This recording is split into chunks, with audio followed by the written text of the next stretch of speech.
మీకు మాత్రం ఎట్లాంటి న్యాయం జరగాలని అనుకుంటున్నారు? అన్న ఉరి శిక్ష పడాలనేదే మా ఖచ్చితంగా డిమాండ్ చేసినామన్న. కంపల్సరీ మేము మనస్ఫూర్తిగా చెప్పేది అదే. ఎందుకంటే ఈ కులభేదం అనేది పిచ్చి పోవాలి మనుషులకి. ఇప్పుడు చదువుకునే పిల్లలు ఉన్నారన్న, రేపు సపోజ్ నా కొడుకు కూడా ఉన్నాడు, రేపు నా కొడుకు ఏం చేస్తాడు అనేది నాకు తెలియదు. మా పిల్లలను కన్నాం కానీ మా పిల్లల రాతనైతే మేము కనలేదు. ఎవరేం చేస్తారు అనేది మాకు తెలియదు. కానీ ఇప్పుడు నువ్వు అట్లా చేసినావు, ఇంకొకటి నీకు ఇట్లా అట్లనే చేస్తావు. ఇప్పుడు నీ పిల్లని ఎందుకు చంపలేదు? మరి నీ పిల్ల వచ్చింది మా మాదిగోళ్ళతోనే వచ్చింది కదా, మా మాదిగోళ్ళ పిల్లగానితోనే నీ కూతురు వచ్చింది. నువ్వు ఒళ్ళైనవు అనేసి నీకు ఉన్నది కదా, ఫీలింగ్ ఉంది కదా, మరి నీ కూతురుని ఎందుకు చంపలేదు? నీ కూతురుని ఎందుకు తీసుకురాలేదు ఊర్లకి? ఇప్పుడు తీసుకెళ్ళిపోయిండు పిల్లగాడు, కరెక్టే. పిల్లగాడు ఒక దగ్గర ఉన్నారు, పిల్లగాడు ఒక దగ్గర ఉన్నప్పుడు ఇద్దరిని పట్టుకురావాలి కదా. మరి అది న్యాయం కాకుండా పిల్లగాన్ని ఒకరిని ఎట్లా పట్టుకొస్తారన్న?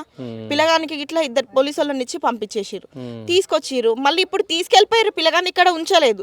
తీసుకెళ్లిన పిల్లగానికి ఇట్లా మీరు ఏం చేయారని ఎట్లా నమ్మాలి? పోలీస్ పిఎస్ షాద్నగర్ పిఎస్లో కానీ నిజామాబాద్లో కానీ ఎక్కడ కానీ ఫుల్ సపోర్ట్ ఉంది, వెంకటేష్కి ఫుల్ సపోర్ట్ ఉంది. అంటే ఎందుకైనా అంతగానో అంటే ఎన్ని డబ్బులు ఖర్చు పెడుతుండ్రు, ఎంత తీసుకుంటారు అనేది అది పోలీసు వాళ్ళకి తెలియాలి. ఆ ఇన్ఫర్మేషన్ ఎవరు ఇస్తున్నారు, ఇక్కడ నుంచి ఇన్ఫర్మేషన్ ఎవరికి అందిస్తున్నారు, ఇక్కడ ఊర్లో ఏం జరుగుతుంది అనేది, ఆయనకి ఇన్ఫర్మేషన్ ఎట్లా అందుతుంది అనేది దేవుడికి తెలియాలి. వీళ్ళు లంచం తీసుకున్న వాళ్ళకి తెలియాలి.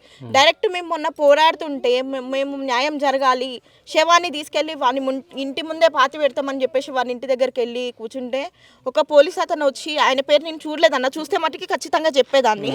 ఆయన పేరు అనేది నేను చూడలేదన్నమాట, బ్యాచ్ చూస్తే నేను ఖచ్చితంగా చెప్పేదాన్ని. ఆయన వచ్చేసి 10 లక్షలు మీకు ఇప్పిస్తాం అంటే, ఇక్కడ ఎవరు చదువుకున్న లేరు అనుకొని ఆయన ఏమని చెప్తున్నాడంటే హిందీలో, हम लोग 10 लाख देते थे तुम लोगों को, राजी करेंगे కైకు ఏ సోప్ లడాయా కైకు అనేసి మాట్లాడుతున్నాడు. అంటే 10 లక్షలు ఇస్తాం కాంప్రమైజ్ అయిపోయింది ఇంకా అని మాట్లాడిండు.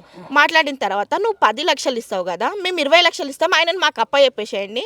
ఈయన ఏ విధంగా అయితే మా ఓడు చనిపోయిండో అదే విధంగా ఆయనను తీసుకొచ్చి ఇక్కడ చంపేద్దాము, మీ బొంద మీరు తీసుకెళ్ళి వాడిని తీసుకుపోయి మీరు బొంద పెడుదురు,